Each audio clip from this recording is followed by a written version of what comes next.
ఓం నమో నారాయణ.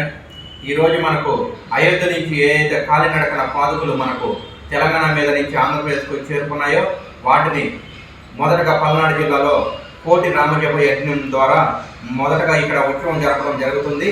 ఇక్కడి నుంచి మనం సంఘం నుంచి శ్రీ రాజరాజేశ్వర స్వామీజీ వారు పీఠాధిపతులుగా ఉన్నటువంటి వారి దగ్గర నుండి 41 రోజుల పాటు 41 గ్రామాల్లో రాష్ట్ర వ్యాప్తంగా పర్యటన చేస్తూ అక్కడ పూజలు నిర్వహించడం జరుగుతుంది. అలానే స్వామీజీ వారిని ఏదైతే ఆంధ్రప్రదేశ్ రాష్ట్రం ఏదైతే ఉందో ధర్మాచార్యుల వ్యవస్థ స్వామీజీల వ్యవస్థకి రాష్ట్ర అధ్యక్షులుగా హిందూ మహాసభ నుంచి అందరూ ఎన్నుకోవడం జరిగింది. ఇది కేంద్రం నుంచి నియామకాలు జరిగినాయి.